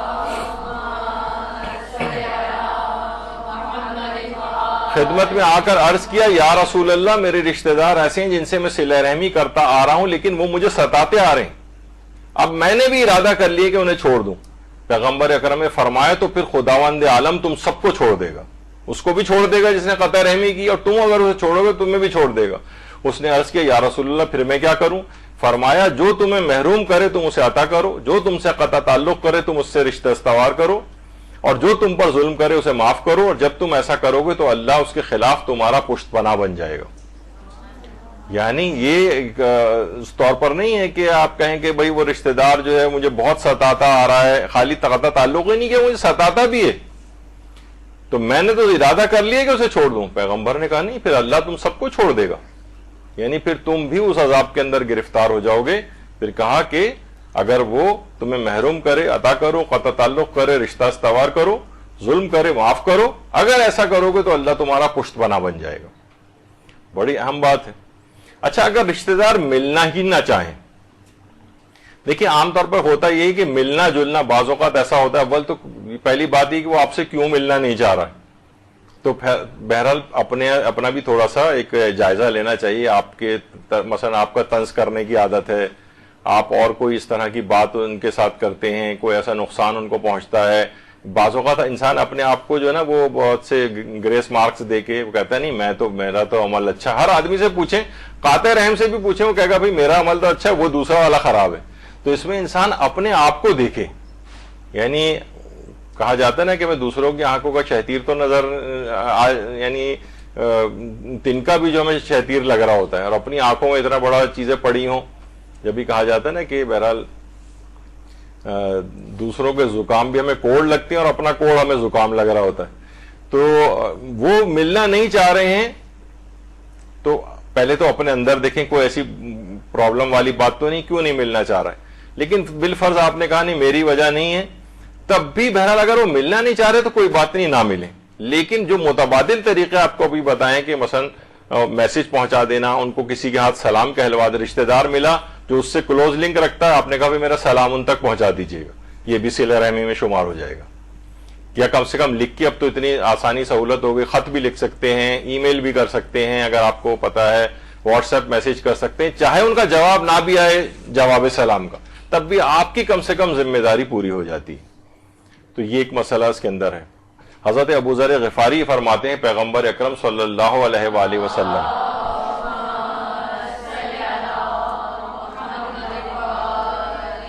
نے مجھے وصیت کے طور پر حکم دیا ہے کہ خواہ مجھ سے منہ موڑ لیا جائے پھر بھی میں صلہ رحمی ضرور کروں. یعنی رشتہ دار منہ موڑ رہا ہے, ہم سے بات کرنے کو تیار نہیں, تب بھی ہے کہ تب بھی آپ کم سے کم اپنی صلہ رحمی کی جو مقدار ہے اس کو ضرور آپ پورا کریں. اور یہ بھی فرماتے ہیں کہ دو قسم کے قدموں سے بڑھ کر کوئی قدم اٹھانا اللہ کے نزدیک محبوب نہیں. ایک قدم تو وہ قدم ہے جو مومن اٹھاتا ہے کہ راہ خدا میں جہاد کی صفوں میں شمولیت اختیار کرے, اور دوسرا وہ قطع رحمی کرنے والے رشتہ دار کی طرف جو قدم اٹھاتا ہے. یعنی اس نے قطع رحمی کی ہے نا, لیکن میں اس سے ملنے پھر بھی جا رہا ہوں, میں اپنی ناک نیچی کر لیتا ہوں, میں جو ہے چلو اپنی بے عزتی برداشت کر لیتا ہوں, مل لیتا ہوں جا کر اللہ کی خاطر, کوئی بات نہیں, چلے جائیں اس کے پاس. تو بہرحال قطع رحمی کی طرف, جو قطع رحمی کر رہا اس کی طرف اگر آپ کوئی قدم اٹھا کر جا رہے ہیں تو اللہ کو راہ خدا میں جہاد کے لیے جو اپنی جان کو نذرانہ پیش کرنے جا رہے ہیں اس کے برابر ثواب قرار دیا گیا ہے کہ اللہ کو سب سے زیادہ پسند ہے جو قاطع رحم رشتہ دار کی طرف صلہ رحمی کی نیت سے جو قدم اٹھایا جاتا ہے. آیت اللہ جواد ملکی تبریزی امام خمینی کے عرفانیات کے استاد تھے, چاہے بہت کم ان کی خدمت میں جانا ان کا ہوا, لیکن بہت کچھ ان سے حاصل کیا, اور اپنے استاد بزرگوار کے طور پر امام خمینی ان کو کہتے رہے. بڑے صاحب کرامت بھی تھے, ان کی کرامت بڑی مشہور تھی کہ یہ عاشورے کے روز فاقہ شکنی وغیرہ کرواتے تھے, البتہ صرف 10 افراد کا کھانا پکوا کے قریب رشتہ لوگوں کو بلا لیتے تھے. ایک دفعہ ہوا یہ کہ کسی جو بہت سارے اس قسم کے افراد ہوتے ہیں نا ذرا شرارتی ٹائپ کے, اس کو پتہ چل گیا کہ ان کے گھر فاقہ شکنی ہوتی. اس نے گویا ایک لحاظ سے اعلان کروا دیا لوگوں کے اندر کہ ان کے گھر پہنچ جائیں 10 محرم کو فاقہ شکنی کے وقت, اور اتنی بڑی تعداد میں لوگ پہنچ گئے, 300 کے قریب لوگ آ گئے, جبکہ کھانا صرف 10 افراد کا تھا جو انتظام ہوا تھا. تو لوگ بڑے پریشان ہوئے ان کے گھر والے کہ اب کیا کریں, یہ تو آ گئے اتنے سارے افراد. تو انہوں نے کہا کہ فکر نہ کرو, اور آنکھوں میں ان کے آنسو آ گئے, اور اپنی داڑھی کے اوپر ہاتھ پھیر کے انہوں نے توسل اختیار کیا معصومین سے, اور اس کے بعد ان کے ہاتھ میں ایک عصا تھا, تو اس دیگچی کے اوپر جس میں 10 افراد کا کھانا موجود تھا اس کے اوپر صرف اس عصے سے اس کو ٹچ کیا, عصا اس دیگچی سے. اس کے بعد پھر وہ کھانا سرو ہوا لوگوں کو, لوگ آتے رہے کھاتے رہے, یہاں تک کہ 300 لوگ کھا کے فارغ ہو گئے, لیکن کھانا پھر بھی کم نہیں ہوا. اللہم صلی علی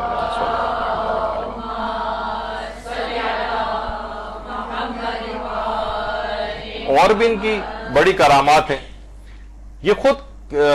فرماتے ہیں ان کے متعلق یہ بات ملتی ہے. اچھا آیت اللہ جواد کی تبریزی جو ہے ان کی قبر رہبر معظم جب کبھی قم تشریف لاتے ہیں تو قبرستان شیخاں جو بالکل معصوم قم سلام اللہ علیہ کے برابر میں صلی اللہ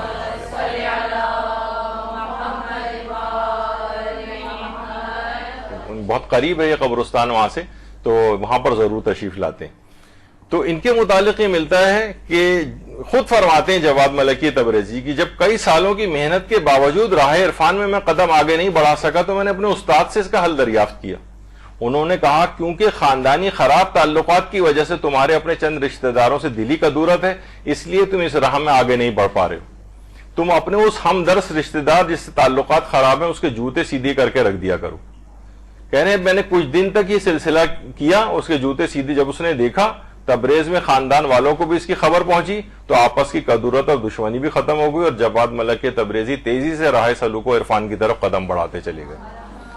تو آپ نے دیکھا کہ یعنی صرف رشتہ داروں سے قطع تعلق کرنے میں ایک ایسا نقصان واقع ہوتا ہے کہ روحانیت میں بھی انسان آگے نہیں بڑھ پاتا. جب بھی ہم دیکھتے ہیں بڑی کوشش کر رہے ہوتے ہیں لیکن محنت کے باوجود ہم آگے نہیں جا پا رہے ہوتے، تو اس کی وجہ اس قسم کی چیزیں بھی ہیں.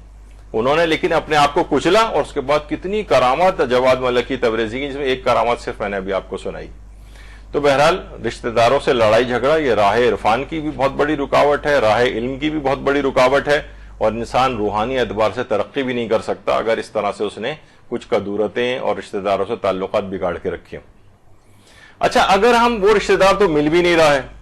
اور اس سے ملنے جانا ہماری اہانت اور توہین کا سبب ہے. مثلا بہت سے لوگوں سے سننے کو ملتا ہے کہ جناب ان کے گھر گئے تو وہ دروازہ بھی نہیں کھولتے، آج کل تو کیمرے وغیرہ سے بھی دیکھ لیا جاتا ہے. اب یہ توہین ہے.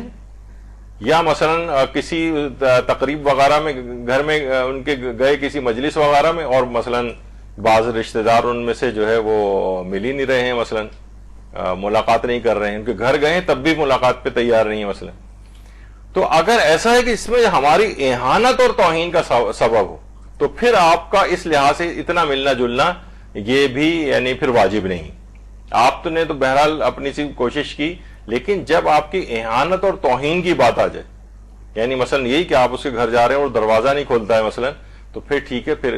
یہ ملنے جلنے والا کم سے کم نہیں، پھر وہی متبادل طریقوں پہ جائیں، سلام لکھ کر اس کو سینڈ کر دیں، اس کے حال احوال لوگوں سے دریافت کرتے رہیں، کم سے کم یہ واجب صلہ رحمی کی حد تک پھر معاملہ چلا جائے گا. لیکن یہ نہیں ہے کہ ہر صورت میں چاہے تمہاری کتنی ہی توہین کیوں نہ ہو جائے تم اپنی ناک کو رگڑو جا کے اس سے، یہ اسلام اس کا متقاضی نہیں ہے.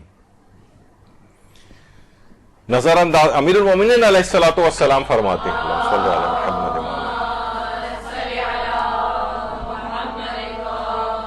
کہ تمہارا اس شخص کی طرف رغبت کرنا جو تمہاری طرف سے بے رغبت ہے ذلت کا باعث. یعنی پھر تم اپنے بار بار کیوں اپنی اہانت کروا رہے ہو جبکہ تمہارے پاس متبادل طریقے موجود ہیں صلہ رحمی کے، تم اس کی طرف جاؤ. اور یہ بھی تعلیم دی گئی حضرت امیر کی طرف سے کہ جب تم اپنے کسی بھائی سے قطع تعلق کرنا چاہو، یعنی انیویٹیبل ہو گیا ہے بس اب تو کرنی ہی ہے، یعنی اب ان سے بات چیت بہت مشکل ہے، تو اپنی طرف سے اس کے لیے ایسی گنجائش رکھو کہ اگر کسی دن صلح کی ضرورت پیش آ جائے تو اس کی طرف رجوع کر سکو. یعنی تعلقات اتنی خرابی کی طرف ایکسٹریم پر نہ لے جاؤ کہ تم دوبارہ مل بھی نہ سکو. یعنی اتنا بس ٹھیک ہے بات چیت ہماری ذرا کم ہو گئی ہے، دور دور ایک دوسرے سے ہو گئے ہیں، ملنا جلنا اب بہت کم ہو گیا ہے ان سے یا نہ ہونے کے برابر ہو گیا ہے، لیکن یہ نہیں کہ مثلا وہی جیسے میں نے پچھلی نشست میں کہا تھا ایسا شو ڈاؤن کر لیا آپ نے، وہ ترکی لڑائی دنگا ہاتھا پائی فلاں اس تک کتنا لے گئے ایکسٹریم پہ دشمنی میں اپنے آپ کو کہ اب دوبارہ کبھی ایسے مواقع آ بھی جائیں کہ جب اس سے ملنا ضروری ہو جاتا ہے تو اب تمہارا منہ ہی نہیں پڑ رہا ہے ان سے بات کرنے کو. تو اتنی ایکسٹریم پہ پھر بہرحال اپنی اس چیز کو نہیں لے جانا چاہیے اور ایک گنجائش تھوڑی رکھنی چاہیے. بعض اوقات لوگ یہ کرتے ہیں اگر قطع رحمی کے لیے قسم کھائی، بس میں نے تو قسم کھا لی ہے کہ اب میں اس شخص سے آئندہ نہیں ملوں گا، تو اس قسم کا پورا کرنا کیسا ہے؟ ایسی قسمیں یا مثلا بعض اوقات لوگ رشتہ داروں کے خلاف جنازے میں کہ ان کو میرے جنازے میں بھی نہیں آنے دینا، میں وصیت کر کے جا رہا ہوں، تو کیا ان کی اس وصیت پہ عمل کرنا ضروری ہے؟ تو اس کا جواب ہے کہ نہ تو اس قسم کی وصیتوں کی کوئی اہمیت ہے اور نہ ایسی قسموں کی کوئی اہمیت ہے. امام جعفر صادق علیہ الصلوۃ والسلام فرماتے ہیں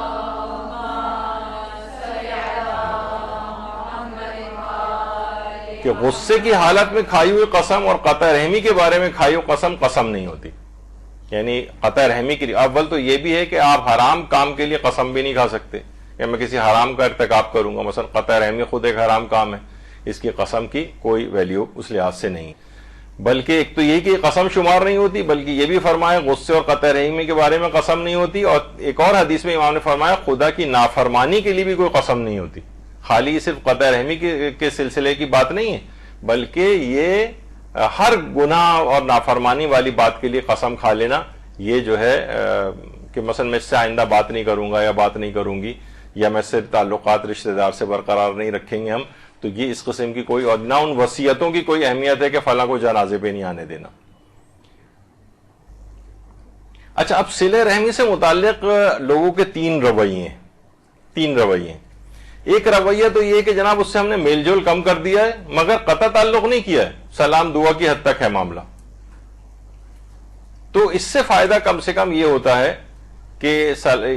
آدمی نا گناہ سے بچ جاتا ہے کہ ہم نے میل جول ٹھیک ہے کم کر دیا ہے, تعلقات بھی منقطع نہیں, سلام دعا رکھی ہوئی ہے, لیکن اگرچہ ہم آگے نہیں جا رہے جس میں اور فوائد ہم کو حاصل ہوں, لیکن کم سے کم ایک فائدہ, ایک رویہ یہ ہے کہ اتنا بھی رکھنا اگر کسی کا ہے کہ میل جول کم کیا ہے, تعلقات منقطع نہیں کیے, سلام دعا رکھا ہے, تو کم سے کم اسے قطع رحمی کا گناہ نہیں ملتا ہے. دوسرا رویہ یہ ہے کہ میل جول فقط خوشی و غمی کی حد تک باقی رکھا ہے اس نے, باقی میل جول نہیں ہے, خوشی غمی کی حد تک ہے صرف. مثلا شادی میں گئے, ظاہر شادی کوئی ایسی روزانہ تو نہیں ہوتی, سالوں میں ایک مرتبہ, تو اس میں چلے گئے. مجلس سال میں ایک دفعہ ہوتی ہے, اس میں اگر بلاوا آیا اس کے اندر آپ چلے گئے, تو خوشی و غمی کی حد تک بس میل جول ہے, باقی کوئی میل جول نہیں. تو اس میں کم سے کم یہ ہوتا ہے کہ بہرحال یہ کہ انسان پھر بھی کچھ نہ کچھ ثواب فائدے جو اس کو مل رہے ہوتے ہیں, یعنی کم سے کم نیکیوں کا کوئی سلسلہ اس میں آگے رکھ سکتا ہے وہ. اور تیسرا رویہ ہے کہ رشتہ داروں کی تمام زیادتیوں کو نظر انداز کر کے ان سے حسن سلوک کر, یعنی پھر بھی ملتا جلتا رہے, پھر بھی ان کے کام آتا رہے, پھر بھی ان کے عیادت کے لیے جاتا رہے, ان کے گھر بھی جاتا رہے, چاہے وہ اتنا اچھا کوئی نہیں, سب زیادتیوں کو نظر انداز کرے. یہ احسان کا ایک درجہ ہے. یہ تیسرا درجہ, یہ بہت ثواب دلوانے والا ہے, یہ بہت فوائد رکھنے والا ہے, اور وہ بھی زیادہ عرصے پھر آپ سے کٹ کے نہیں رہے گا جب دیکھے گا کہ میل جول اس طرح سے ہے. ابھی ہم آگے چل کر صلہ رحمی یعنی قطع رحمی سے جو بچنے کے طریقے آئیں گے, اس کے اندر کچھ ایسے اقدامات کا ذکر کریں گے کہ پھر قطع رحمی نہیں ہو پاتی اس میں.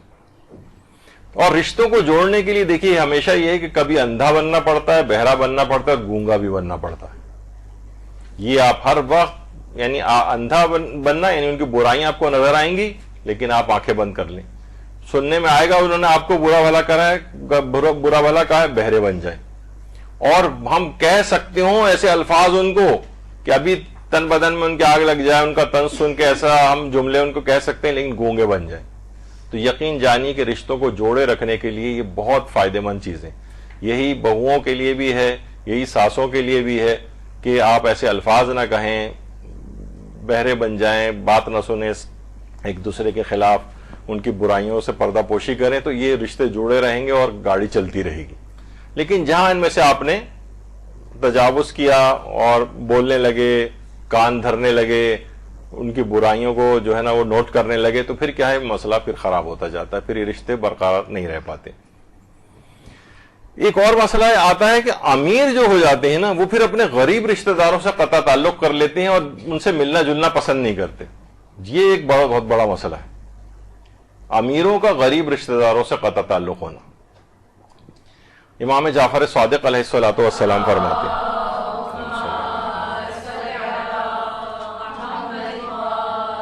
کہ جو شخص کسی غریب مسلمان کو اس طرح سلام نہیں کرتا جس طرح امیر کو سلام کرتا ہے, تو قیامت کے دن اللہ کے حضور اس حالت میں پیش ہوگا کہ اللہ اس پر غضبناک ہو, غصے ہوگا اللہ اس کے اوپر. سوچیں قیامت کے روز وقت اللہ کی کتنی رحمت کی اور اس کی ضرورت ہوگی ہمیں, اور اسی دن اللہ غضبناک ہو جائے تو کون ہے جو پھر اس سے بچا سکے گا. تو کسی غریب مسلمان کو, یعنی ٹھیک ہے سلام ہم کر رہے ہیں, لیکن بس ایسی بے رغبتی سے اس کو کوئی خاص لفٹ نہ دیتے ہوئے اس سے سلام دعا رکھ رہے ہیں. لیکن امیر آ جائے تو وہ اس کے پاس جا رہے ہیں, اٹھ کے جا رہے ہیں, وہ جناب کرنل صاحب آ گئے ہیں, فلاں صاحب آ گئے ہیں, تو یہ جو ہے نا ان کو ایکسٹرا عزت امیروں کی اس طرح سے اگر کوئی دے رہا ہے، اور یہ فرق کر رہا ہے اپنے رشتہ داروں میں امیر و غریب کا بھی، اور صرف رشتہ دار ہی نہیں، امیر و غریب میں بھی سلام میں اگر فرق کرے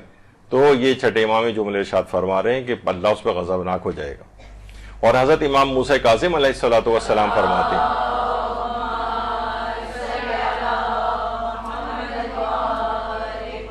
کہ جس شخص کو غربت حیرت زدہ کرے، تونگری و دولت مندی اس کو سرمست اور متکبر بنا دیتی ہے، یعنی نو دولتی بھی عموماً یہ والی روش بہرحال اختیار کرتے ہیں۔ اور پیغمبر اکرم صلی اللہ علیہ وآلہ وسلم یہ جملے ارشاد فرماتے ہیں کہ غربا کے ساتھ دوستی کرو، کیونکہ قیامت کے دن وہ صاحب دولت و حکومت ہوں گے، یعنی اس دن تمہیں پتہ چلے گا کہ ٹھیک ہے اس دنیا کے اندر یہ غریب تھا، مالی حالات اس کے اچھے نہیں تھے، چھوٹے ایسے کمزور علاقوں کے اندر رہتا تھا، مثلا جہاں آپ جانا اتنا پسند نہیں کرتے، آپ پوش علاقوں کے اندر مثلا رہتے ہیں، تو کیا ہے کہ اصلاً میں جب پھر یہ ان کی تمام کمیوں کا مداوع آخرت میں ہو جائے گا، پھر جو ہے ان کو جو وہاں ایک اعلیٰ حکومت اور یہ سب چیزیں دی جائیں گی، پھر آپ کی آنکھیں خیرہ ہوں گی۔ تو بہرحال ان سے یہاں پر دوستی رکھو، کیونکہ یہ پھر قیامت میں کے دن آپ کو فائدہ پہنچانے والے افراد میں سے ہوں گے، جب یہ بہت زیادہ وہاں پر صاحبان دولت ہوں گے، یعنی ان کے پاس بڑا اقتدار ہوگا۔ کہا جاتا ہے نا، بہت سے ہمارے علماء کہتے ہیں کہ امام حسین علیہ السلام کو جو برزخی جو ان کے پاس اقتدار ہے وہ اس قدر زیادہ ہے، برزخ میں ان کے اختیارات کے عقلوں کے اندر امام کا وہ اقتدار نہیں آ سکتا۔ تو بہرحال اماموں کی تو ایک الگ بات ہے، تو عام مومنین کا بھی ہے کہ جو غربا جو اس دنیا میں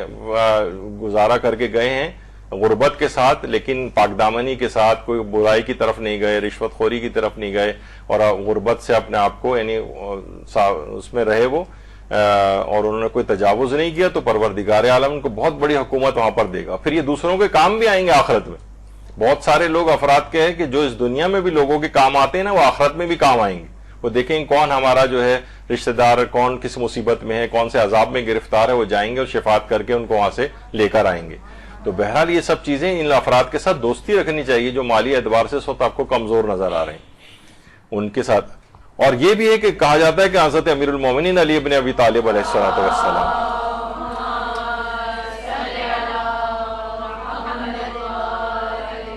اللہ کا عدل اسی دنیا سے شروع ہو جاتا ہے، یعنی آخرت میں جو سب سے پہلا عدل ہے یہ قبریں، جس میں امیر و غریب کی کوئی پہچان نہیں، بادشاہ بھی کے لیے بھی وہی ہے اور بالکل فقیر کے لیے بھی وہی والی قبر ہے، وہی جگہ ہے، بس اس سے زیادہ اور کچھ نہیں، سب کا مقام ایک ہو گیا، بالکل عادلانہ زندگی کی ایک نئی زندگی کی ابتدا ہو گئی وہاں سے۔ تو بہرحال اس طرح کی قبروں کو یاد رکھنا چاہیے، اس وجہ سے ہم اس کو کہ جبکہ آپ کا بھی اور ہمارا سب کا انجام، امیر کا غریب کا سب کا جو ہے وہ یہی ہے، تو پھر کیوں ہم اس میں کوئی فرق رابہ رکھیں، امیر رشتہ دار اور غریب رشتہ دار کا فرق کہ اس سے مل نہیں رہے ہیں، قطع تعلق کیا ہوا ہے مثلا۔ اور دعوت کے لیے بھی امیر و غریب کے فرق کو مٹانا چاہیے۔ حضرت رسول خدا صلی اللہ علیہ وآلہ وسلم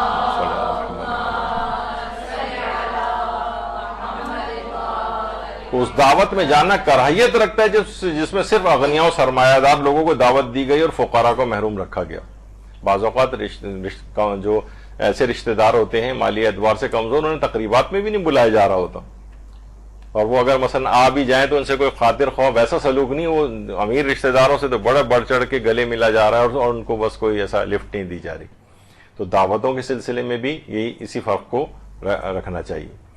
اچھا، شیطان کا علی الخصوص رشتہ داروں سے متعلق خصوصی قسم کا وسوسہ شیطان ڈالتا ہے۔ مثلا آپ دیکھیں، ذرا کسی کے حالات خراب ہوتے ہیں، عاملوں کے پاس جاتے ہیں، عامل سب سے پہلے یہ کہتا ہے تمہارے کسی قریبی رشتہ دار نے فلاں جادو کرایا ہے۔ شیطان یعنی جو عامل کی صورت میں جو شیطان بیٹھا ہوا ہے نا، وہ آپ کو یعنی ہر شخص کے تمہارا کوئی قریبی رشتہ دار فوراً آپ کے دماغ میں اپنی بھاوا جانے لگتی ہے، اب فوراً آپ کو جو ہے نا اپنی مثلا پھپھی یاد آنے لگتی ہیں وغیرہ وغیرہ۔ تو یہ سب چیزیں کیا ہیں کہ یہ شیطان رشتہ داروں کے سلسلے میں وسوسہ ڈالتا ہے۔ شیطان ایک دفعہ ایک صاحب نے حکایات میں ملتا ہے، شیطان سے کہا کہ تو کیوں اتنے فساد برپا کرتا ہے، لوگوں کو گمراہ کرتا ہے، اتنے بڑے بڑے فسادات کروا دیتا ہے۔ اس نے کہا بھائی میں تو کچھ بھی نہیں کرتا، میں تو صرف انگلی لگاتا ہوں۔ اس نے کہا انگلی؟ اس نے کہا دیکھو سامنے ایک حلوائی کی دکان تھی، وہاں شیرہ رکھا ہوا تھا، شیطان نے اس میں انگلی ڈبوئی اور دیوار پہ لگا دی۔ دیوار پہ جب وہ میٹھی چیز آ کر لگی، وہاں مکھی آ کر بیٹھ گئی۔